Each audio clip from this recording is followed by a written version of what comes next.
एक चरित्र में बड़ी विशिष्ट बात पाई गई। देखो, सदन जी का जो जन्म है, इसी से हमें ये पता चलता है कि भगवान केवल भाव देखते, केवल भाव देखते हैं। सदन कसाई ताकि नीकी कसियाई, जैसे बाराबानी सोने की कसौटी कसियाई है। जीव को न बध करें ए पे कुलाचार ढरें, बेचे मांस लाए प्रीति हरि सो लगाई है। गंडकी को सुत बिन जाने तासों तोल्यो करे, भरे दृग साधु आनि पूजे पे न भाई है। कही निशि सुपने में वाही ठोर मुंह को देवो, सुनो गुण गान रीझो ही की सच्चाई है। सदन जी का जन्म कहां हुआ? कसाई कुल में, जहां पशुओं का वध करना एक स्वाभाविक वृत्ति है। निंदनीय किसी भी जीव की हिंसा करना निंदनीय कार्य है। देखो, पर कभी कभी ऐसे महापुरुषों का प्रभाव प्रकाशित होता है कि कुल कर्म छू भी नहीं सकते। सदन जी जैसे स्वर्ण कसौटी पे कसा जाए तो खरा निकले, ऐसे खरे महाभागवत थे। उनके हृदय में एक बार कुछ रिश्ते नातेदार आए, बच्चे ही थे, तो पिता एक छोटा बछड़ा लाए थे। वहां तो कटते ही रहते थे। पिता ने कहा कि ज्यादा तो इसमें मांस नहीं, इसकी टांगों में मांस से पहले तो फिर अपने अतिथि का स्वागत करते हैं। सदन जी ने जब सुना उसके पास गए तो लिपट कर रोए। बच्चे थे, बछड़े से, ऐसा ऐसा मेरे पिताजी कह रहे हैं तुम्हें काटा जाएगा, और ऐसे दुलार कर रहे थे। बछड़े के भी देखा आंसू निकल रहे। हर जीव को पता है, कष्ट का पता होता है। तो उसने कहा एक भागवती महापुरुष का जीवन बदलना है, इसलिए मानो बछड़े ने कहा कि तुम अपने पिताजी से कह दो, उचित तो यह है कि पहले मेरी गर्दन काटे। तो सदन जी ने कहा ऐसा क्यों? बोले क्योंकि मैं पूर्व में ऐसा था, तुम्हारे पिताजी पशु थे और मैंने इनकी गर्दन उड़ाई है, तो मैं अब पशु बना हूं, इनसे कह दो तुम्हें गर्दन ही काटनी चाहिए, पहले जिंदा टांग मत काटो, मैंने तुम्हें इतना कष्ट पूर्व में नहीं दिया था, सीधे गर्दन काटी थी। इसका मतलब जो कर्म किया जाता है उसका फल मिलता है पक्का। मैंने पूर्व में तुम्हारे पिता की गर्दन काटी थी इस जन्म में, इसीलिए मुझे पशु बनना पड़ा, और तुम्हारे ही पिता मेरी गर्दन काटेंगे पक्का, तुम रोक नहीं सकते क्योंकि वो विधान है। पर वो पहले टांग ना काटे, पहले गर्दन काटे। अब ये घटना उनको बहुत चुभी। जीव को अपने कर्म का फल भोगना पड़ता है जन्म जन्मांतरों में। बच्चे ही थे, कुछ संत मंडली जा रही, यही है मत की रति गति भूति भलाई, जब जे जतन जहां जे पाई, सो जानो सत्संग प्रभाव। सत्संग का एक अमोघ प्रभाव होता है। वो संतों के सामने गए, चरणों में लौट गए, बालक थे। संत जनों ने उठो उठो बच्चे, तो रोते हुए बोले कि हर कर्म का फल जीव को भोगना पड़ता है, कोई ऐसा साधन है जिससे कर्म का फल ना भोगना पड़े और जीवन मुक्त हो जाए, जीव मुक्त हो जाए? उनका भगवान का निरंतर नाम रटना, श्री हरि हरि नाम निरंतर रटे और स्वयं किसी जीव को कष्ट ना दे और संतों का संग करता रहे तो जीवन मुक्त हो जाएगा।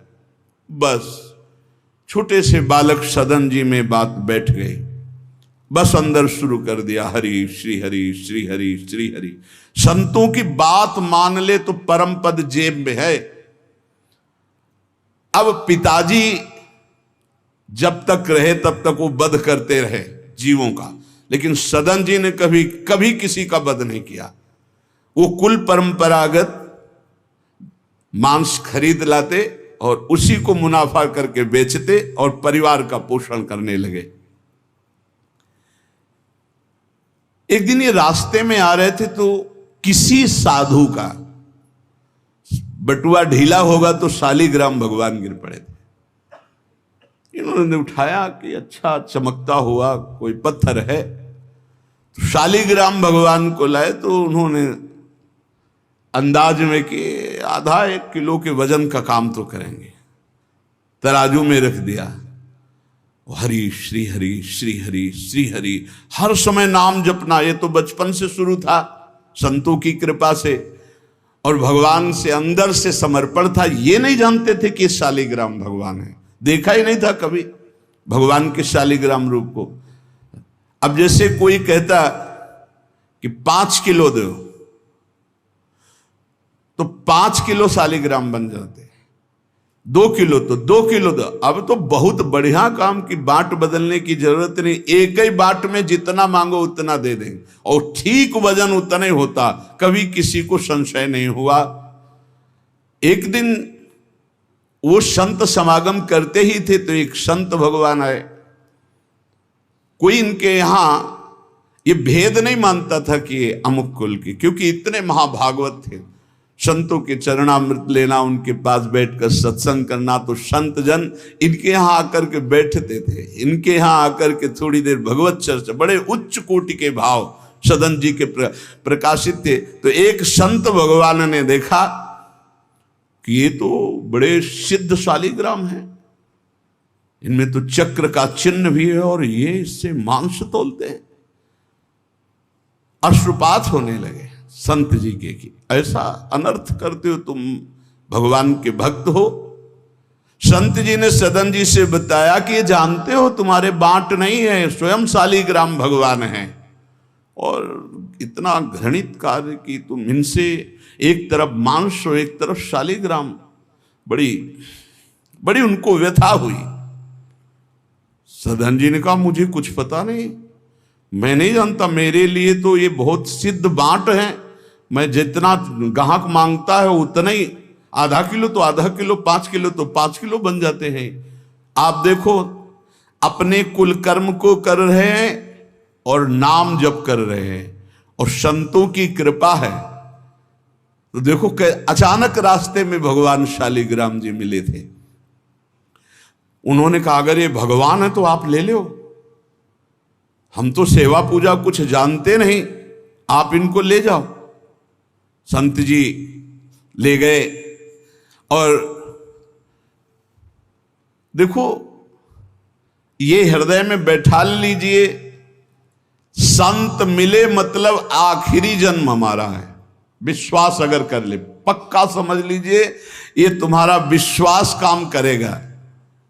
निमज्जोन्मज्जताम घोरे भवाब्धौ परमायनम संतो ब्रह्मविदा शांता निर्दडे वापसु मज्जताम।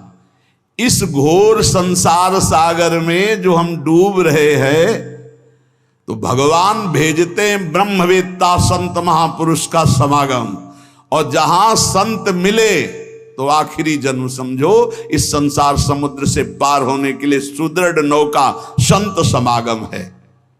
भव सागर कहाँ नाव, शुद्ध संतन के चरण, तुलसीदास प्रयास बिनु मिलहि राम दुख हरन। संतों के चरणों का सानिध्य मिला तो देखो सदन जी हरिनाम जपने लगे, सदन जी के हृदय में संतों के प्रति प्रियता बढ़ी, शालिग्राम भगवान मिल, सब बानक बन जाता है। अब संत जी शालिग्राम भगवान को ले गए, एकांत में जाकर के भगवान का पंचामृत से अभिषेक किया और इसके बाद वेद की स्तुति की, पुरुष सूक्त, शास्त्र शीर्षा पुरुषा सहस्राक्षा शास्त्रपद, भगवान को बिल्कुल अच्छा नहीं लगा। देखो, भगवान प्रीति चाहते हैं, सिद्धांत एक अलग होता है। इसीलिए कल हम ऊपर कुछ साधकों से कह रहे थे कि किसी भी साधक को ठाकुर जी में जिस रूप में आसक्ति हो उसको ठेस नहीं पहुंचानी चाहिए, क्योंकि पता नहीं कितना आसक्त हो, आप देख करके अच्छा चलो, ऐसे नहीं कभी वही ओहो धन्य भाग, कितने सुंदर आपके ठाकुर जी है, बहुत सुंदर, आप खूब प्यार कीजिए, क्योंकि पता नहीं वो कितनी गहराई से प्यार कर रहा है आप, तो उसका हृदय बहुत दुखी हो जाएगा। भक्त का हृदय दुखी हुआ तो आपकी उपासना में फर्क पड़ जाएगा। संत जी को लगा था कि कसाई कुल में जन्मे हैं, मांस का उधर पल्ला इधर ठाकुर, क्या अपराध कर रहा है उनको ऐसा, और बाहरी दृष्टि में लगता भी ऐसा ही है।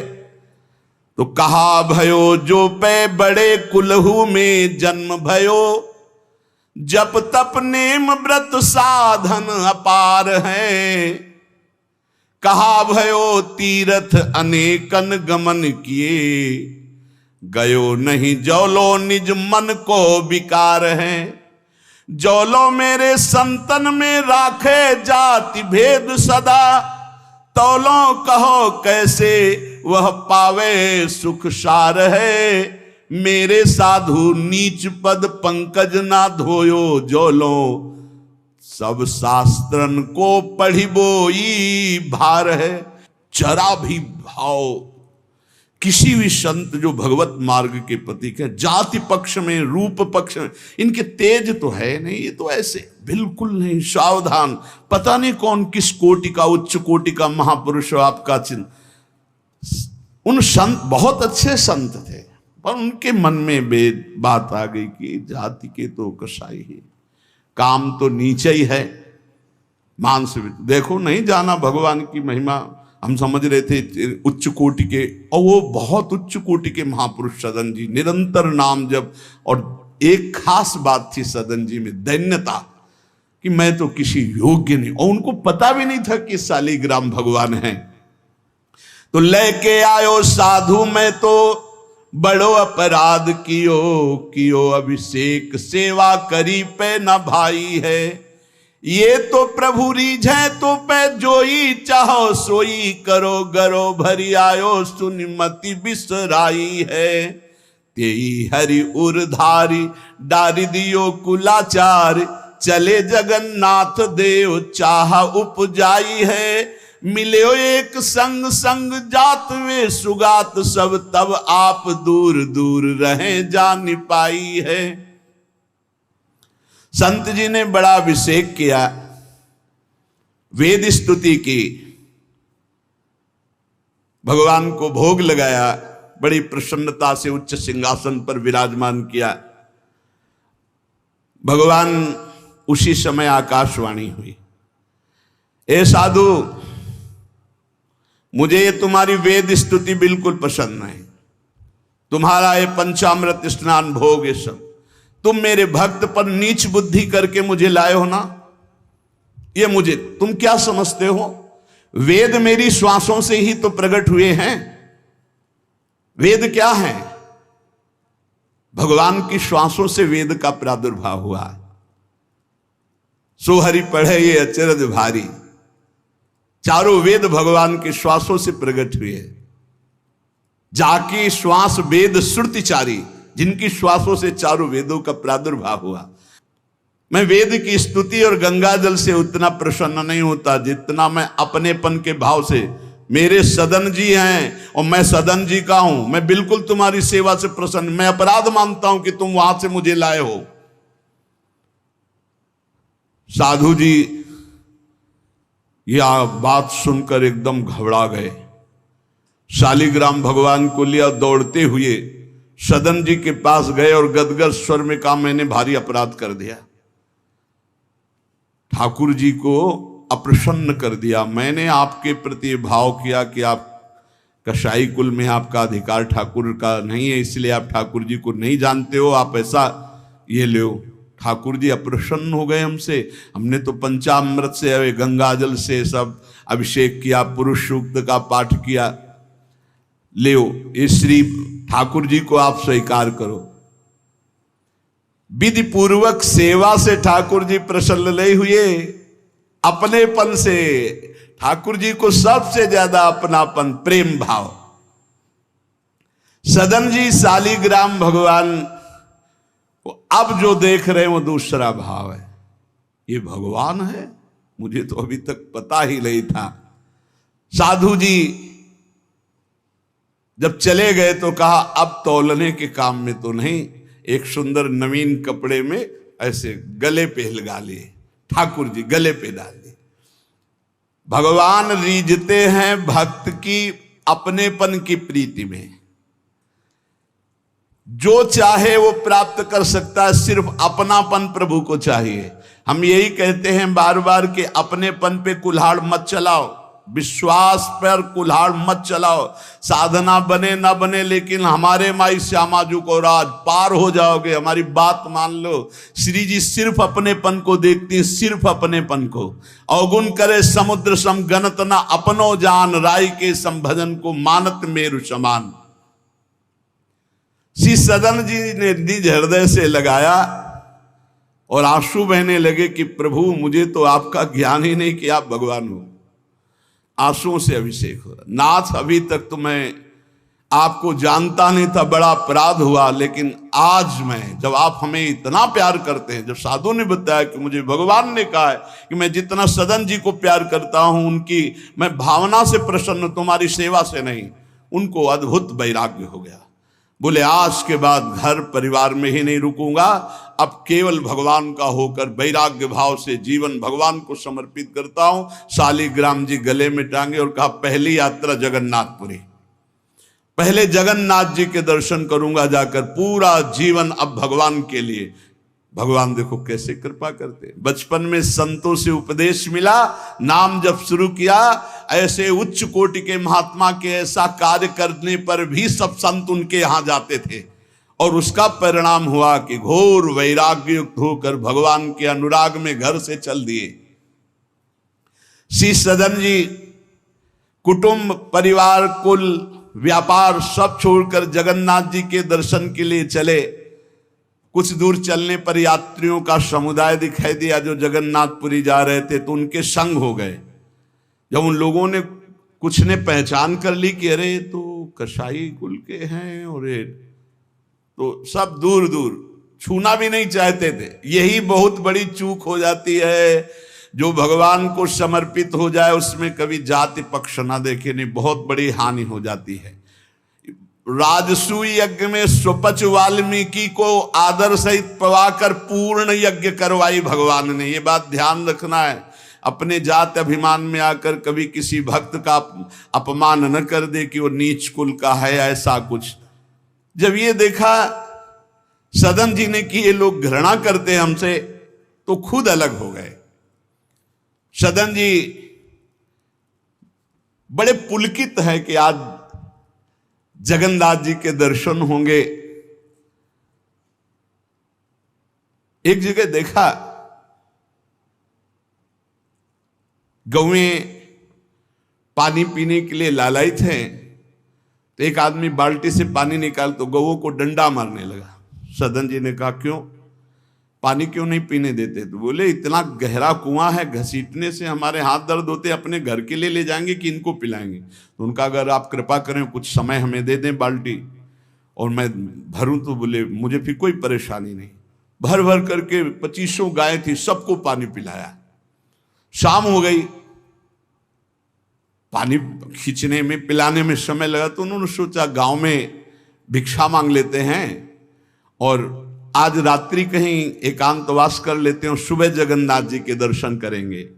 तो आयो मग गांव भिक्षा ले नई ठाव गयो, नयो रूप देखी को तियारी जी परी है, बैठो याही ठौर करो भोजन निहोरी कहो, रहो निसि सोई आई मेरी मति हरी है।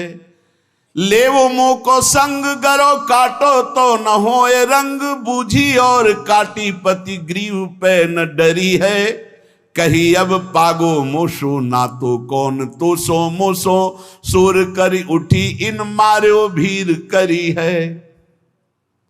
बहुत कठिन है वैराग्य लेकर भगवान के मार्ग में परम दयालु स्वभाव श्री सदन जी जगन्नाथ जी के दर्शन करने। रास्ते में एक घर में आवाज लगाई भिक्षाम दे,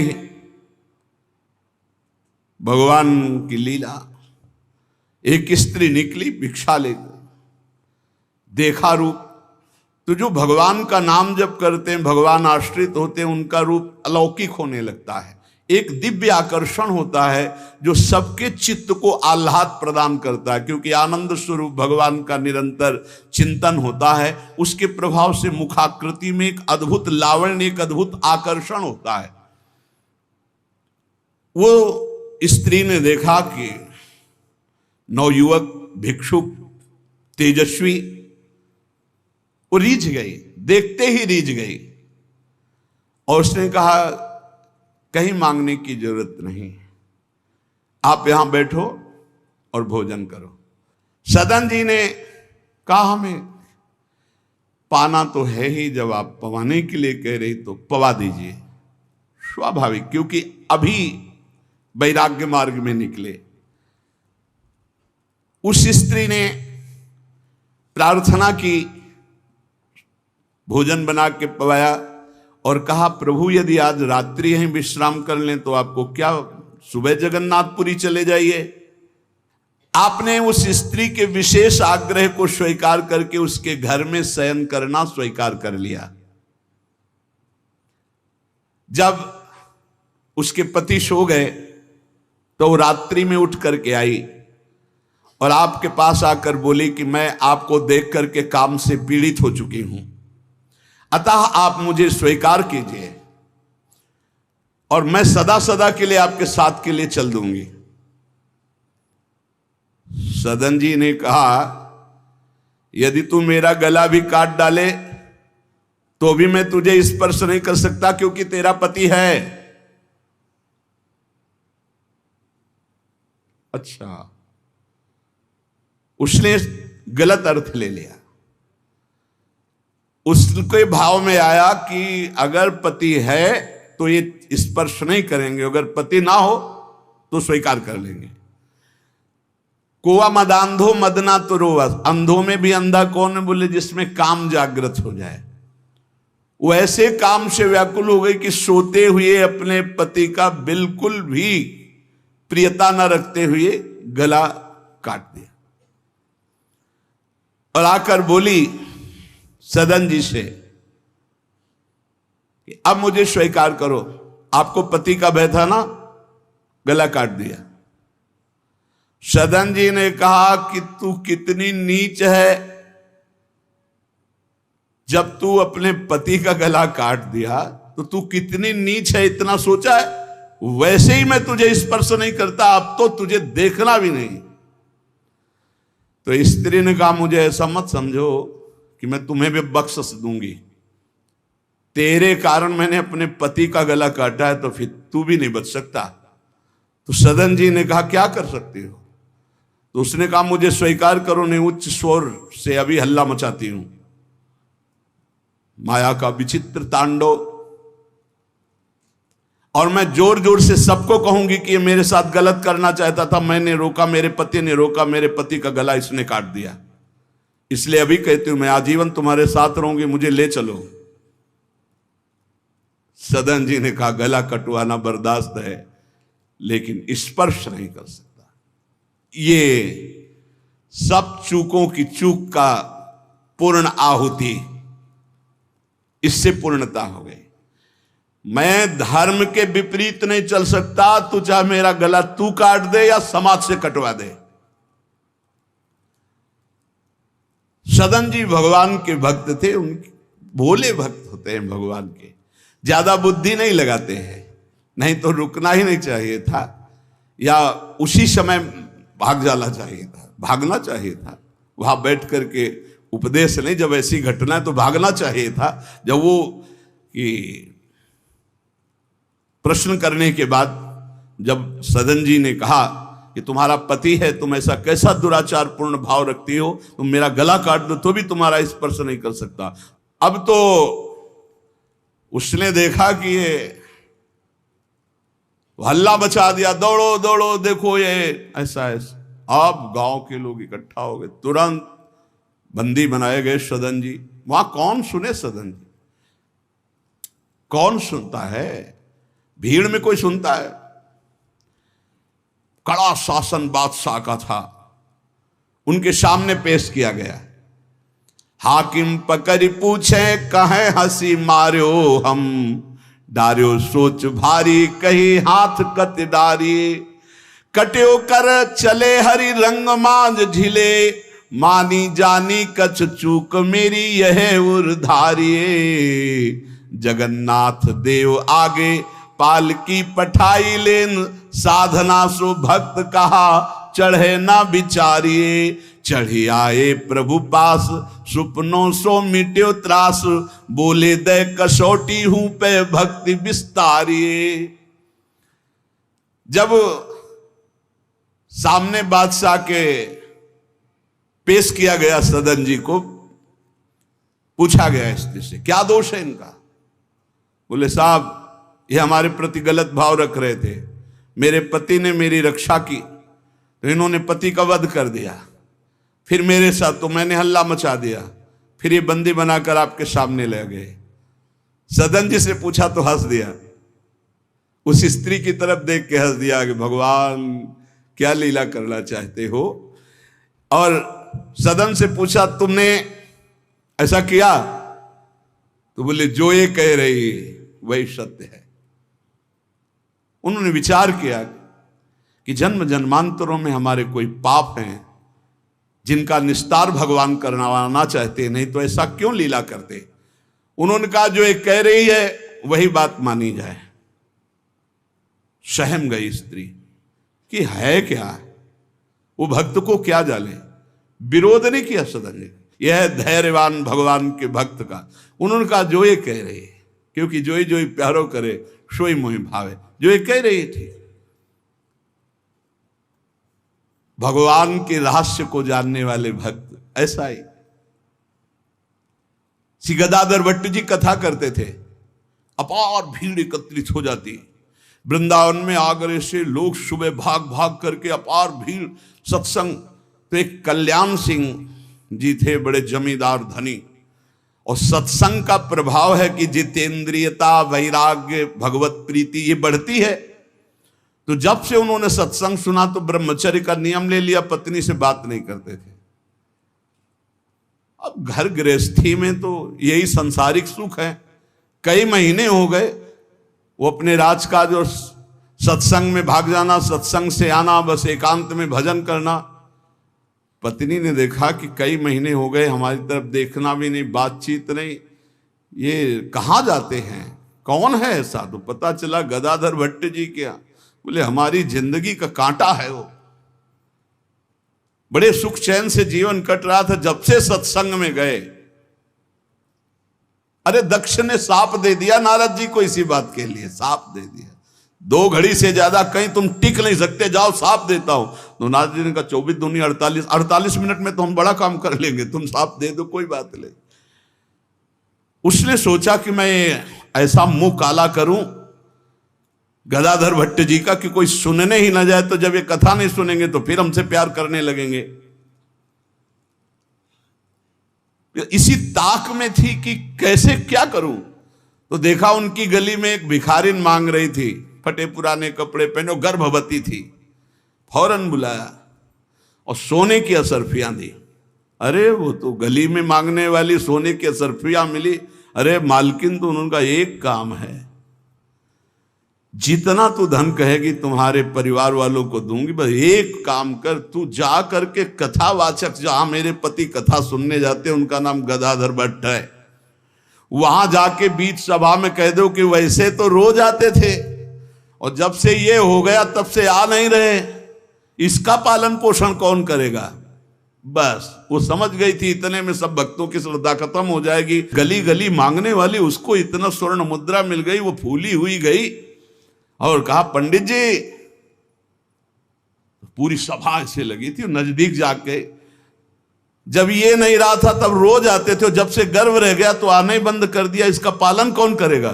बोले बैठो बैठो, बहुत दिनों में आए, बैठो, जिसने गर्भ दिया वही इसका पालन भी करेगा, तुम चिंता क्यों करती हो? खुश खुश शुरू हो गई कि यार ऐसा बड़े त्याग वैराग्य, बड़े उच्च कोटि के महापुरुष गदाधर भट्ट जी बड़े त्याग वैराग्य की बातें करते हो, ये हालत है पीछे की। अरे कुछ लोग कहने लगे हम तो कहते ही थे, शोरगुल शुरू हो गया। और कुछ भक्त थे जो प्राण समर्पित किए थे, उन्होंने कहा ऐसा नहीं हो सकता, ऐसा कदापि नहीं हो सकता, कोई षड्यंत्र रचा जा रहा है। तो उनमें एक बहुत श्रद्धावान और समर्पित थे, उनको बिल्कुल चैन नहीं पड़ा। सोचा अगर सामने से कुछ तो फिर हमारे ऊपर गदाधर भट्ट जी की, और वो समता प्राप्त पुरुष, जैसे सदन जी ने कह दिया जो ये कह रही वही सत्य है, ऐसे उन्होंने कहा कि तुम चिंता क्यों करती हो, जिसने गर्भ दिया वही पालन करेगा, बैठो तुम आराम से सत्संग सुनो। सामने ऐसे तिरछी चितवन से जाकर उसको बुलाया, गदाधर भट्ट नहीं देख पाए, नजदीक गई, पीछे मंच के ले गए, कहा सत्य बोल, कभी तो जानती इनको, कभी मिली है? वो घबरा गई क्योंकि दसियों लोग पीछे पहुंच गए जो श्रद्धावान थे, बोल सच्ची। तो उनका मैंने तो कभी देखा ही नहीं है इनको, ये हमारे पास क्या आएंगे? खोल के दिखाई, इतनी असरफियां मुझे मिली हैं और इससे ज्यादा मिलेंगी।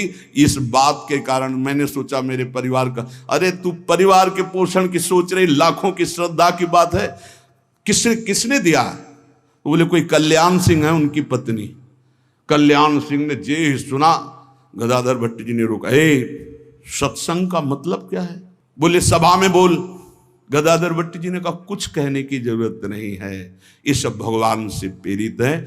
कल्याण सिंह का तुम हमारी आज्ञा का पालन करो, अपनी पत्नी को कठोर शब्द नहीं बोलोगे, लेकिन गृहस्थ धर्म में हो, अपने धर्म का भी तुम्हें पालन करना चाहिए। उस कल्याण को शांति किया और उसको और भेंट दी और कहा जाओ तुम अपना सुखपूर्वक जियो। जैसे महापुरुष जो स्थिति होते उसमें सबको लगने लगा था। उन्होंने कहा बैठो बैठो बैठो, जिसने गर्भ दिया वही पाल। अब वो तो कह रहे हैं भगवान को लेकर, और लोग समझ रहे हैं कि मामला है। ऐसी सदन जी ने कहा जो ये कह रही वो सत्य है, क्योंकि वो समझ रहे हैं कि भगवान कुछ दंड देना चाहते हैं, तो मैं क्यों बचना चाहूं? भक्तों का बड़ा विचित्र स्वभाव होता, समझ पाना बड़ा कठिन। उन्होंने कहा जो कह रही है सत्य है। जो हाकिम था उसने जब देखा तो उसने कहा मेरा हृदय कह रहा है कि इनके चेहरे से लगता है ऐसे नहीं है, पर ये जब स्वयं स्वीकार कर रहे हैं तो दंड देना ही पड़ेगा। तो इस अपराध का क्या दंड होता है? बोले दोनों हाथ काट लिए जाएं। यहां से दोनों हाथ काट लिए गए, लेकिन उनकी मुस्कुराहट में फर्क नहीं पड़ा। 22 बाजारों में कोड़े मार मार करके बेहाल किया जा रहा है। हरि बोल के सिवा एक शब्द नहीं निकला ठाकुर हरिदास जी के। आप विचार कीजिए भक्ति में कितनी शक्ति है, कितनी अपार सामर्थ्य है। इतनी बार कष्ट दिया गया प्रहलाद जी को, एक बार भी हरि से शिकायत नहीं की। हर बार हरि हरि हरि, हर समय मतलब बलिहारी है इन महाभागवतों की जो भगवान के लाडले हैं। माया पर विजय प्राप्त करके दिखा दिया इन्होंने कि चाहे जितना सताओ, हरि के भक्त में ना हरि से प्रश्न है और ना सामने वाले पर कोई शिकवा शिकायत। दोनों हाथ काट लिए गए, मुक्त कर दिया गया, इसलिए कि वैष्णव है, भगवत भक्त है। अपराध बन गया तो हाथ काट लिए गए, उनको जेल आदि नहीं, भगवान के शिष्य। अब रक्त स्राव हाथों से हो रहा है। जय जगन्नाथ, जय श्री हरि, जय श्री हरि। यात्रा नहीं रुकी जगन्नाथ जी की। जगन्नाथ जी ने तत्काल अपने पार्षदों से कहा मेरे महाभागवत सदन जी आ रहे हैं, तुरंत पालकी लेकर जाओ और उनको बैठाल के लाओ। जगन्नाथपुरी में प्रवेश ही किए थे कि पालकी लिए हुए पार्षद दौड़े, कौन से सदन जी हैं, सदन भक्त किनका नाम है? तो उनका सदन तो इस अधमदास का नाम। पालकी पे बैठो जगन्नाथ जी, अरे उनका कैसे पालकी, भगवान की भेजी हुई पालकी में, पालकी को साष्टांग दंडवत किया ऐसे कि भगवान की नहीं, जबरदस्ती भगवान के पार्षदों ने उठा के पालकी में, जय जगन्नाथ। सदन जी सोच रहे कौन सी लीला है, वहां हाथ कटवा रहे, या इतना बड़ा सम्मान कि किसी को नहीं मिल सकता। जगन्नाथ जी के पार्षद पालकी लेकर जब जगन्नाथ जी के सामने गए तो आंख में आंख मिलाई और कहा, प्रभु इच्छा तो थी कि हाथ जोड़कर आपको, पर अब हाथ ही नहीं, तो ऐसे ही जीव किया तो जैसे स्वप्न में दुख मिला था जागते ही खत्म हो जाता है, ऐसे ही कोई पीड़ा नहीं, कोई हाथ कटे नहीं, पूरे नवीन हाथ और साष्टांग भगवान को दंडोत। भगवान ने कहा कि तुम हमारी कसौटी में पास हुए, जाओ तुम्हारे द्वारा इस जगत में भक्ति का विस्तार हो। जो तुम्हारे लीला चरित्रों का गायन करेंगे, जो तुम्हारे भाव, तो तुम उनके अंदर भी जैसी तुम्हारी सामर्थ्य भक्ति की, वैसी भक्ति की जागृति हो। उसी को प्राप्त होती है जो प्रथम श्री सदगुरुदेव भगवान के चरणों की शरणागति ली। जो गुरुदेव भगवान के श्रीमुख से निकला नाम मंत्र, वो गुरुदेव भगवान ने मानो अपना जीवन दे दिया। ऐसे गुरुदेव भगवान की आराधना करे, उन्हें श्यामा श्याम से अधिक भाव माने, जिनके जाने जानिए युगल चंद सुकुमार, जिनकी पहचान कराने से श्यामा श्याम के नाम रूप लीला धाम का परिचय मिला, उनको श्यामा श्याम से भी अधिक मानना है। तिनको तिनहुन ते अधिक। उधर भगवान श्री राम चंद्र जी महाराज सबरी मैया से कह रहे, सातो सम मोहि मैं जग देखा, मोते अधिक संत कर लेखा। सातवीं भक्ति है सर्वत्र भगवान का अनुभव करना, पर संत सदगुरुदेव को भगवान से भी अधिक मानना। ये स्वयं भगवान श्री रामचंद्र जी के श्रीमुख के वचन है, जो सबरी मैया को नवधा भक्ति का गान करके सुना रहे। तो प्रथम ही सेवहु गुरु के चरण, श्री सेवक जी महाराज कह रहे हैं। इसमें निष्ठा प्रदान होती है। श्री सेवक जी महाराज और चतुर्भुज दास जी महाराज दोनों परम मित्र, एक साथ ही सत्संग करना, संत सेवा करना, भगवत आराधना करना, बहुत घनिष्ठ मित्रता। पर कभी किसी संत को गुरु बनाने की इच्छा नहीं हुई। एक बार बड़े रसिक सिद्ध संत वृंदावन के हरिवंश महाप्रभु के चरण आश्रित नवलदास आदि ये महापुरुष गढ़ा गए, भ्रमण करते थे। जहां कहीं संत देखते सुनते तो सेवक जी महाराज और चतुर्भुज दास जी महाराज ये प्रार्थना करके लाते, कई दिन रुकाते, खवाते पिलाते, सत्संग करते। जब वृंदावन के सिद्ध रसिक संत से मिलन हुआ तो इनके हृदय में आया कि हाँ, यही तो खोज मेरी थी, प्रिया प्रीतम का प्रेम। बोले ये स्थिति कैसे प्राप्त होगी? बोले हमारे गुरुदेव हरिवंश चंद्र जी वृंदावन में विराजमान है, आप उनकी शरण में होइए, उनके द्वारा दी हुई उपासना पद्धति से आप इस प्रेम रस को प्राप्त कर लेंगे। कई दिन बड़ी सुंदर निकुंज की चर्चा हुई। सेवक जी ने मन में निश्चय कर लिया, मेरे गुरुदेव श्री हित हरिवंश चंद्र जी ही हैं। ऐसा चतुर्भुज दास जी ने भी किया। भगवत लीला कथा श्रवण संत सेवा आदि के भाव में इतने मगन कि कुछ दिन में सूचना मिली कि महाप्रभु हरिवंश चंद्र जी महाराज अंतर्धान हो गए। जे भी सुना तो सेवक जी के मानो प्राण निकल गए कि अरे, जिनको मैंने गुरुदेव रूप में वरण किया अभी प्रकट तो देखा ही नहीं, कोई संस्कार शरणागति निज मंत्र कोई दीक्षा नहीं हुई और मेरे गुरुदेव अंतर्ध्यान हो गए। अब मेरे जीवन का क्या? बस हा हरिवंश, हा हरिवंश, रात दिन नाम रटना, न खाना न पीना, बावरे जैसे ऐसे विपिन वन में घूम रहे, जहां किसी वृक्ष के नीचे रो रहे। चतुर्भुज दास जी को भी शयन नहीं हुआ महाप्रभु का अंतर ध्यान होना। वो सीधे वृंदावन आए। जब यहाँ आए रसिकों से मिले, सबने समझाया कि महाप्रभु का ही स्वरूप बनचंद्र महाप्रभु हैं जो इस समय गादी पर विराजमान हैं, हरिवंश चंद्रजू के प्रतिरूप हैं, उनके लाडले बड़े पुत्र हैं और तिलकैत अधिकारी हैं, आप उनसे दीक्षा ले लो। दीक्षा ले ले। लौट के गए तो सेवक जी की दशा बड़ी उच्च कोटि की। तो उन्होंने कहा कि आप भी दीक्षा ले लीजिए चलकर। वृंदावन में महाप्रभु हरिवंश चंद्रजू का प्रतिरूप है बनचंद्र महाप्रभु, आप तो उनका हमारी दीक्षा हो गई। कैसे? बोले हरिवंश चंद्रजू से। मन वचन कर्म से मैं अपने गुरुदेव को समर्पित, अपने अंतर की बात। महाप्रभु अंतर्ध्यानी हुए हैं, कोई ऐसा थोड़ी कि है नहीं। महाप्रभु विराजमान है, उन्हीं का है सब पूरा वैभव। सखी सखा क्यों कहो निबेर, तो मेरे मन की अवसेर, तेरी शकल प्रभुता कहो। संपूर्ण प्रभुता प्रेम की उसी हित की ही है। महाप्रभु हरिवंश चंद्रजू गढ़ा में प्रकट हुए, सेवक जी को निज मंत्र का उपदेश किया, संपूर्ण नित्य विहार बताया और ये सेवक वाणी की रचना करके फिर वृंदावन आए। तृप्त होकर दिव्य वृंदावन का अनुभव करके फिर वृंदावन सेवक जी महाराज आए। वो सेवक जी महाराज कह रहे हैं जो कुछ प्राप्त होता है गुरु निष्ठा से प्राप्त होता है। प्रथमई से वहु गुरु के चरण, जिन यह धर्म कहो सब करन, नाम प्रताप बताइयो। सबसे पहले उपासक को जब नाम जपा जाता है और गुरुदेव का वर्ण नहीं किया जाता तो वो नाम गुरुदेव तक पहुंचाता है, और जब गुरुदेव नाम देते हैं, मंत्र देते हैं, तब वो सिद्धावस्था को प्राप्त होता है।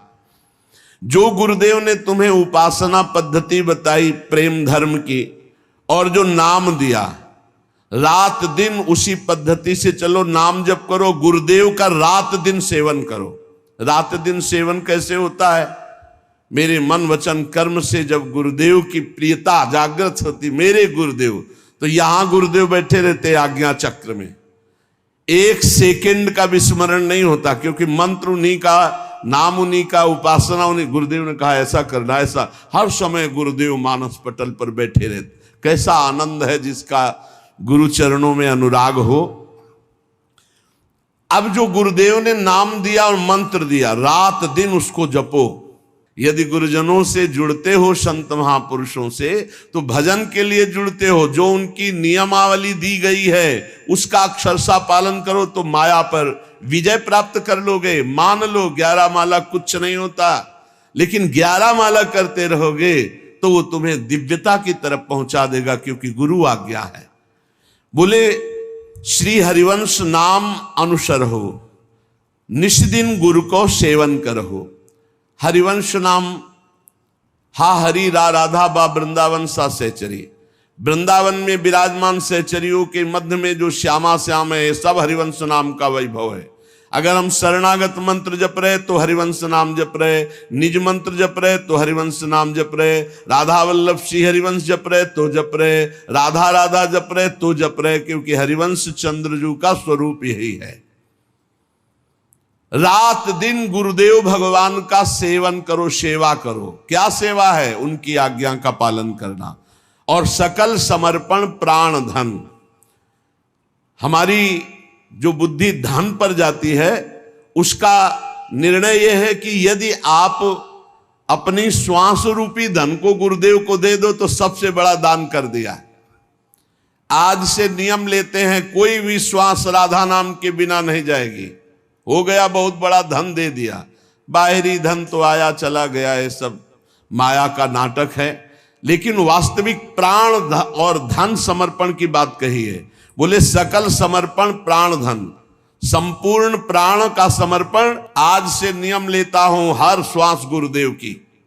ये है श्वास श्वास नाम जपे दुविधा रहे न कोई, और सकल समर्पण प्राण धन। ये जो सांसारिक धन अपने परिवार के पोषण में लगाओ, परिवार का पोषण करो, वो भी गुरुदेव का ही परिवार है। नाथ सकल संपदा तुम्हारी, उसकी सेवा में लगाओ।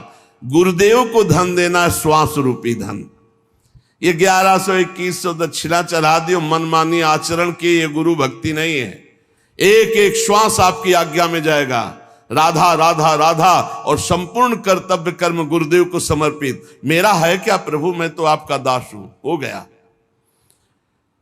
सकल समर्पण प्राण धन, जो गुरुदेव को अपना प्राण मानता है, सबसे प्यारे प्राण होते, देह प्राण ते प्रिय कछु नाही, सबसे ज्यादा प्यार होता है प्राणों में। प्राणों की बात बन जाए तो प्रिय से प्रिय का त्याग कर दे। तो गुरुदेव हमारे प्राण, और समर्पित है प्राण धन, इसी से प्राणों का पोषण होता है, यही प्राणों का धन है। श्वास बंद कर दो, अभी प्राण निधन हो जाएगा।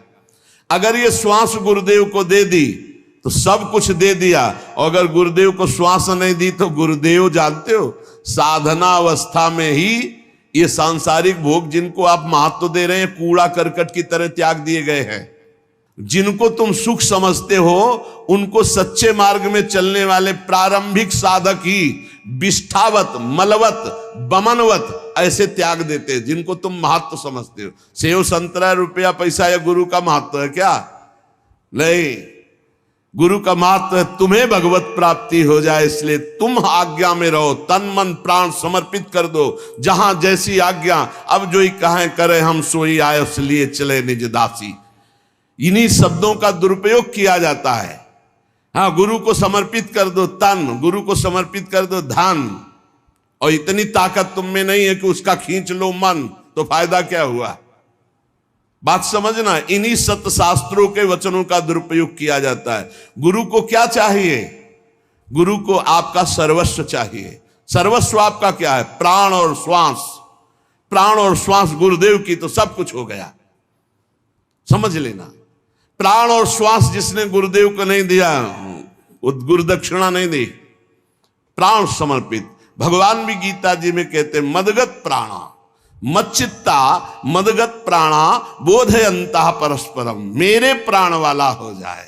प्राण वाला कैसे? एक एक श्वास भगवान का नाम जप करते हुए भगवान के लिए ही सारी चेष्टा हो रही, उसे मदगत प्राणा कहते हैं।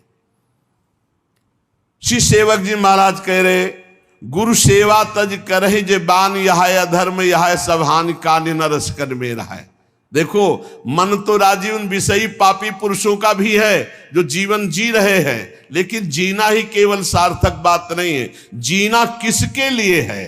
तो बोले जो गुरु की आज्ञा का त्याग करके मनमानी आचरण करके जी रहा है, वो यह अधर्म यह सब हानि। बहुत बना के साधन करे और गुरु से द्रोह कर ले, गुरु की आज्ञा का उल्लंघन कर दे, तो कभी भगवत प्राप्ति नहीं हो सकती। चाहे वो सर के बल खड़ा होकर भजन करे। ब्रज के भक्त और भक्तमाले बड़े बड़े चरित्र हैं, आप पढ़कर देख लीजिए। गुरु कृपा ही केवलम। इसीलिए शास्त्र कहता है ध्यान मूलम गुरु मूर्ति, पूजा मूलम गुरु पदम, मंत्र मूलम गुरु वाक्यम, मोक्ष मूलम गुरु कृपा। सेवक जी महाराज करे, गुरु सेवा तज करे जे बानी, यह अधर्म यह सब हानि, कान न रस कन में रहा। एक छोटा सा बालक सत्संग में गया, उसने सुना भगवान नाम जप करने से सब कुछ प्राप्त हो जाता है, सब ज्ञान हो जाता है। अब स्कूल जाता तो वहां बैठे रहे राम राम राम राम राम राम राम राम राम राम। तो आसपास के बच्चे सुनते, शिकायत किया, पिटाई की गई। तू क्या जपता है? शास्त्र क्यों नहीं पढ़ता? जो पढ़ाया जाता है उसको पढ़। कुछ नहीं बोलता। घर शिकायत गई, घर के लोग पीटते, बस वो पकड़ ली बात, नाम जपने से राम राम राम। जैसे बड़ा हुआ, कॉलेज गया, हर स्कूल में फेल। माता पिता अर्थ लगाकर उसे 2 4 5 क्लास तो पास करवाए किसी तरह, लेकिन कुछ नहीं लिखना। जहां कापी आवे बस ऐसे। उसने सुना था नाम से सब कुछ प्राप्त हो जाता है, सारा ज्ञान विज्ञान पढ़ाई लिखाई सब प्राप्त हो जाता। वो छोटा बालक, ना पढ़ने में रुचि ना कुछ, बस राम राम राम राम। अपमान होना शुरू हुआ, स्कूल में अपमान, विद्यार्थी अपमान। जब सर्टिफिकेट आती तो घर वाले पिटाई करते, अपमान। तो उसको लगा क्या संत झूठे बोलते हैं क्या? कहा था नाम से सब कुछ प्राप्त हो जाता है, और मुझे कुछ पढ़ना नहीं आता, कुछ नहीं। काफी समय नाम जप करते हुए हो गया, अब अपमान नहीं सहा जा रहा था। जैसे जैसे शयाना होता घर के जन सब अवल हो राम राम राम। एक दिन उसने सोचा कि ऐसे जीवन से क्या, घर से निकला शरीर छोड़ने के लिए। जे भी प्राण हत्या अपनी करने के लिए चेष्टा करने वाला था, पीछे से एक सिद्ध संत, रुको, मुड़ के देखा, एक पागल जैसा आदमी, तुम्हें अविश्वास है नाम में? बोले अभी तक था, अब नहीं।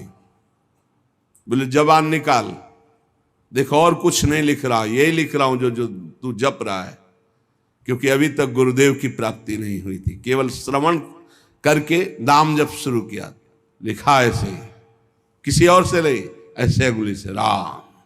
जा, जे ही नाम लिखा और फिर वही नाम जप किया, सब विद्या, ककाहरा मात्रा इनकी तो बात जाने दो, व्याकरण, संस्कृत, वेद, सब भारी प्रकांड विद्वान। क्या नहीं गोस्वामी तुलसीदास जी ने रामचरितमानस में लिख दिया। ज्ञान, वैराग्य, भक्ति, लोक धर्म, वेद धर्म, कुल धर्म, सब। और क्या, राम के सिवा और कुछ नहीं। पूज्य श्री मथुरादास जी महाराज कहते थे, जी हमने कभी स्कूल का मुख नहीं देखा, और आप आश्चर्य मानेंगे, महाभारत के अमुक अध्याय के अमुक श्लोक बोलते, महाभारत कंठस्थ, रामायण कंठस्थ, महाभारत बैठ के सामने सुना, पूरी रामचरितमानस कंठस्थ, पूरी भक्तमाल जी कंठस्थ, और कहते हैं जी हमने कभी स्कूल का मुख नहीं देखा। नाम प्रताप, जितना नाम प्रताप। गुरु सेवा तज करें जे बान, यह अधर्म यह सब हानि। गुरु कृपा प्रसाद से सब ज्ञान प्राप्त हो जाता है। अगर गुरु आज्ञा का उल्लंघन करके मनमानी कोई आचरण करे कि हम तो एकांत भजन करते हैं, कुछ नहीं कर पाओगे। शिव विरंचिका मोहई को है बपुरा आन। बड़े बड़े महापुरुषों को भी भ्रम में डाल दे ऐसी भगवान की माया, ये गुरु कृपा से ही केवल दूर होती है। भगवान ही गुरु हैं, गुरु ही भगवान हैं। बंदो गुरुपद कंज कृपा सिंधु, नर रूप हरि महामोहतम पुंज, जासु बचन रवि कर निकर। कहीं द्रोह नहीं करना, गुरु का द्रोह कर रहे हो। तेन बचन मानत गुरु द्रोही, निस दिन करत आपनो भायो। तो इत व्यवहार न उत परमारथ, न तुम्हारा व्यवहार बनेगा न परमार्थ बनेगा, नष्ट हो जाओगे। सेवक जी महाराज कह रहे हैं, यह या धर्म यह सब हानि। चाहे जितना बनाकर को भजन करो, धर्म करो, अगर गुरु से द्रोह है, गुरु आज्ञा का उल्लंघन है, तो न परमार्थ बनेगा न व्यवहार बनेगा। गुरु गोविंद न भेद कराई, संतत सुनो रसिक्षित लाई। श्री हरिवंश प्रताप जस। गुरु और गोविंद में भेद नहीं है, गोविंद ही गुरु हैं, गुरु ही गोविंद हैं। दोनों समान होते हुए भी गुरु अधिक हैं गुरु गोविंद से, क्योंकि गुरुदेव की ही कृपा से गोविंद के स्वरूप का अनुभव होता है। अगर गुरुदेव भगवान प्रसन्न है, हरि रूठ जाए तो कुछ नहीं बिगड़ेगा। हरि रूठे गुरु शरण है, और गुरु रूठे हरि नाहि। और अगर गुरु रूठ गए तो भगवान तुम्हारे पक्ष में नहीं हो सकते, पक्का। इसीलिए सेवक जी महाराज कह रहे, गुरु उपदेश सुनहु सब धर्म, श्री हरिवंश नाम फल मर्म, भर्म भग्यो बचन सुनत।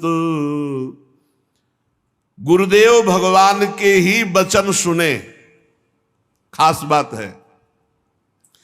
अगर हम सत्संग सुनते हैं, हमारे इष्ट, हमारी रसरीति, हमारे भजन पद्धति से मिलता हुआ सत्संग है, तब तो लाभदायक होगा, नहीं नुकसान हो जाएगा। संग का रंग निश्चित चढ़ता है। इसीलिए सत्संग सुने और उसमें जो गुरुदेव की उपासना के अनुकूल हो वो बात पकड़े और सब छोड़ दे। मंगलमय भगवान के पावन चरित्र है, सुना, लेकिन जो गुरुदेव के उपदेश से मिल रहा है उसे स्वीकार किया, अन्यथा नहीं। गुरु उपदेश सुनो तब धर्म। भाई ये बात समझना है। शास्त्र है राजमार्ग, और गुरुदेव उस पगडंडी से ले जाते हैं जहां बहुत जल्दी भगवत प्राप्ति होती। बस उनकी आज्ञा पर चलना है, मनमानी एक भी आचरण न हो। तो आप खुद अनुभव, गुरु उपदेश सुनो सब धर्म, श्री हरिवंश नाम फल मर्म, भर्म भगयो बचनन सुनत। श्री गुरुदेव भगवान जो अपने प्रेम धर्म का उपदेश कर रहे हैं, जो नाम की महिमा, जो मंत्र की महिमा है, गुरु वचन से सुनने से सब भ्रम नष्ट हो जाता है। और वचन केवल उनके थोड़ी हैं, वो तो ज्ञान से भरे हुए हैं। जे भी अंदर वचन गए, ज्ञान का प्रकाश हुआ, अंधकार नष्ट हुआ। सुख मुख वचन जो श्रवण सुनावो, तब श्री हरिवंश सुनाम कहावो। इस मार्ग में वृंदावन नित्य विहार रस में चलने वाले को पहले श्रीमद् भागवत का स्वाध्याय करना चाहिए। पहले समझे तो श्री कृष्ण कौन है। जब श्री कृष्ण की महिमा का पता चलता है, तब राधा तत्व की महिमा आपको समझ में आएगी। श्री कृष्ण क्या है जब ये पता चलेगा, वेद जिसको नेत नेति, आगम निगम पुराण जिसकी महिमा का गान करते हैं, भगवान शेष जी भी अनंत महिमा से युक्त प्रभु की नाम रूप लीला का गायन करते रहते, 2000 जिभ्या से फिर भी पार नहीं पाते, सरस्वती जी भी पार नहीं पाती। ऐसे प्रभु जिन स्वामिनी जी के सामने करबद्ध है, तब पता चलता मेरी महारानी श्री राधा रानी। इसीलिए कह रहे पहले श्री शुकाचार्य जी के गाया हुआ जो परम मंगलमय श्रीमद् भागवत ग्रंथ है, पुराण है, इसका स्वाध्याय रस मार्ग में चलने वाले को करना चाहिए। श्री भगवत रसिक जी भी कहते हैं, प्रथम सुने भागवत भक्त मुख भगवत बानी। पर ये भागवत प्रेमी महापुरुषों से सुने।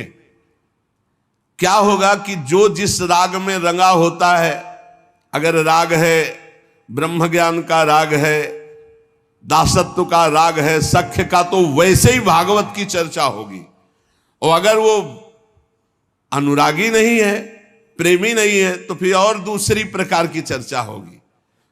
तो हमें चाहिए प्रिया प्रीतम, तो हमें प्रिया प्रीतम के अनुरागी के मुख से, प्रिया प्रीतम के रस में भरे हुए हृदय वाले से श्रीमद् भागवत का श्रवण करना है। बोले जब श्रीमद् भागवत का श्रवण होता, तब इस प्रेम धर्म की तरफ विशेष खिंचाव होता है। मन सुमिरन विसरे नहीं, हर समय जो गुरुदेव ने नाम मंत्र दिया है उसी के सुमिरन में मगन रहो। हरि गुरु चरण सेवा अनुसरहु, अर्चन बंदन संतत करहु, दासंतन कर फल रहो। सख्य समर्पण भक्ति बढ़ाई, संतत रसिक सुनहु चितलाई, श्री हरिवंश प्रताप जसु। जब हम नवधा भक्ति प्रिया प्रीतम के लिए करते हैं, तो इससे प्रेम का प्रादुर्भाव होता है। जब हम नवधा भक्ति का अनुष्ठान श्यामा श्याम के प्रति करते हैं, तब आगे आया है पाई रस भक्ति गूढ़ जुग जुग जग, दुर्लभ भव इंद्रादि विधिम, आगम निगम पुराण अगोचर, सहज माधुरी रूप निधिम। आगम निगम पुराणों में जिन राधा तत्व का वर्णन नहीं है, जिस रूप का, जिस नित्य विहार निकुंज का वर्णन नहीं है, वो राज दरबार का वर्णन करते हैं। उस रूप का रसास्वादन हरिवंश चंद्रजू रस भक्ति प्रदान करके देते हैं। इसीलिए आचार्य शरणागत, गुरु शरणागत अत्यंत अनिवार्य है होना। अब नवधा भक्ति जब हम अपने प्रिया प्रीतम के प्रति करते हैं, पहली गुरु चरणों का आश्रय, उनके द्वारा उपदिष्ट नाम मंत्र, आठों पहर गुरु आज्ञा में रहना। दूसरी, सदैव गुरुदेव और हरि के प्रति अहम समर्पित करके दास्य भाव रखना, क्योंकि प्रेम उसी के हृदय में आता है जो अहंकार रहित होता है। वैसे भी कोई पान करता है तो ऐसे करता है, ऐसे थोड़ी कोई पान करता है। ऐसे है अहंकार, ऐसे है दैन्यता। इस मार्ग में तृणते नीच पनपो कहत शुभ अशुभ न जानहि, न शुभ से मतलब है ना अशुभ से। अपने को तृण से नीच समझे तो बहुत जल्दी प्रेम रस हृदय में आवे। तो दासत्व का भाव रखे, बस ध्यान रखे कि अन्य संग न होने पावे, नहीं तो इस दासत्व में फर्क पड़ जाएगा। अन्य संग न होने पावे। जहां दासत्व है तो दासत्व की चरम अवस्था है अपने आप को भूल जाना, केवल स्वामी की स्मृति में रहना। एक ही बचा, सिद्धांत में एक बचना चाहिए। तो ब्रह्म नहीं, माया नहीं, नहीं जीव नहीं काल, अपनी सुदिना रही एक रहो नंदलाल। बचे एक ही ब्रह्म, पर दासत्व से प्रेम रस का रसास्वादन होता है। और हमारे ही प्रभु सख्य है। अब हम दोस्ती किससे करेंगे? अपने प्रभु से। हितमित्र बड़े कृपालु हमारे दोस्त है, श्यामा श्याम सख्य है। हमारे प्रभु हमारे मित्र भी है। तुम्हें माता च पिता तुम्हें बंधुश्च सखा तुम्हें। हम अपनी श्री जी को क्या कहते हैं? प्रिय सखी है, सख्य है। हमारे लालजू, हमारी लाडली जू। अरे किसी के एक दोस्त होता है तो छाती फुला के चलता है। हमारे तो त्रिभुवन पति दो दोस्त है। बिहरत दो प्रीतम कुंज, प्यारी जू और प्यारे जू। अरे ठसक लाओ, यही हमारे दोस्त है। किसी और दोस्त की जरूरत है क्या? इनके चरण चिन्हों में सब अस्त्र शस्त्र विराजमान है। प्यारी जू के चरण चिन्हों का जो आश्रय लिए, सुदर्शन चक्र, कौमोदकी गदा, ये सब उसकी सुरक्षा में रहती, क्योंकि ये सब प्यारी जू के चरण चिन्हों में विराजमान है। हम श्रवण करें तो अपने इष्ट की महिमा, कीर्तन करें तो अपने इष्ट का, स्मरण करें तो अपने इष्ट श्यामा श्याम का। अगर हम दासता स्वीकार करके सेवा करें तो अपने इष्ट की। अर्चन, बंधन, सख्य, आत्मसमर्पण। आत्मसमर्पण पूर्ण भक्ति है। अब हमारा शरीर, मन, वाणी और स्वयं हम श्यामा श्याम को अर्पित है। पाई भर की चिंता मत करो, हमारी बात को केवल समझ लो। अहम के कारण तुम्हें सब भोगना पड़ रहा है। अगर अहम समर्पित कर दो श्री जी के चरणों में, अभी देखो भागवतिक सिस्टम से आपका जीवन चलने लगेगा। कैसे तुम्हें कैसे बतावें, एक एक पल पल की कृपा का आपको ऐसा अनुभव होगा कि रोते रहोगे। केवल अहंकार केवल समर्पित कर दो, बढ़िया अभी आनंद आ जाएगा। ये पूरी सृष्टि का चक्र चल रहा है, तुमसे नहीं चल रहा है। पूरी सृष्टि का पालन पोषण हो रहा है, तुमसे नहीं हो रहा है। तुम अहंकार केवल करते हो, मैं करता हूं, तुमसे कुछ नहीं हो रहा है। अगर तुम कुछ कर सकते हो तो अपना बुरा कर सकते हो। भरोसे में हो जाओ श्री जी के, माला माल हो जाओगे। जिससे संपूर्ण सृष्टि का भरण पोषण होता है, उन्हीं से सबका भरण पोषण होता है। आपको भरोसा अपने दिमाग का है, अपने भुजाओं का है, अपने अहंकार का, इसलिए आप परेशान हो। आत्मसमर्पण बहुत बड़ी चीज है, बहुत बड़ी वस्तु है आत्मसमर्पण। भात भरने के लिए एक सिक्का नहीं था, वर्षा करवा दी सोने चांदी की नरसिंह जी के यहां। ये कोई ऐसा नहीं कि केवल कथा मात्र है, परम सत्य है। भगवान के भरोसे हो जाओ, मान लो, और जितना कर्तव्य तुम्हें दिया गया उतना तुम करो, फिर देखो कैसा आनंद आता है, कैसा आनंद आता है। ये पूरा कप अभी पूरा भार दे दो, मस्त हो जाओगे। हमारी बात समझ लो। अगर मस्त होना है तो भार श्यामा श्याम के चरणों में समर्पित कर दो। पूरे अनंत ब्रह्मांडों का पालन पोषण कर रहा है, केवल तुम अज्ञान के कारण नहीं जान पा रहे। सच्ची मान लो। अब कैसे बतावे, तुम अज्ञान की धरा में प्रश्न करोगे तो आज से कुछ ना करें। हम कब कह रहे हैं? हम कह रहे राधा राधा बोलो, भरोसे पे हो जाओ, सब बढ़िया हो जाएगा, सब आनंददायक हो जाएगा। निष्कपट, विश्वास पूर्वक, सर्वतो भावेन इनके हाथ बिक जाना आत्मसमर्पण है। और ये जो इनको बिक गए, अब कैसे तुम्हें बताए। ई परलोक सकल सुख पावत भैया, ई परलोक सकल सुख पावत। कोई बगल से राधे श्याम नहीं बोला जिंदगी में। और जब शरणागति हुई, श्री जी के बल से हुई, साधना के बल से नहीं हुई। पक्का शरणागति जिस मिनट में हुई थी वो हमें मिनट सेकंड याद है। शरणागति का एक सोपान होता है जिसपे केवल प्रभु चढ़ाते हैं, दूसरा नहीं चढ़ सकता। हम लोग तो केवल हाथ उठाकर कहते रहेंगे, वो घसीटते हैं उस सोपान पे। संपूर्ण साधना का फल शरणागति है। तन वांग मनोभी रमलई सोहम तो वाश्यता, निर्मल भाव से शरीर मन वाणी और स्वयं से शरणागति हो गई, हो गया है। हर समय ऐसी मस्ती रहती, तुम्हें मस्ती को क्या बताएं। क्यों? क्योंकि अब कुछ परवाह ही नहीं रह गई, कल्याण की, मोक्ष की, किसी की, ये कुछ नहीं। यही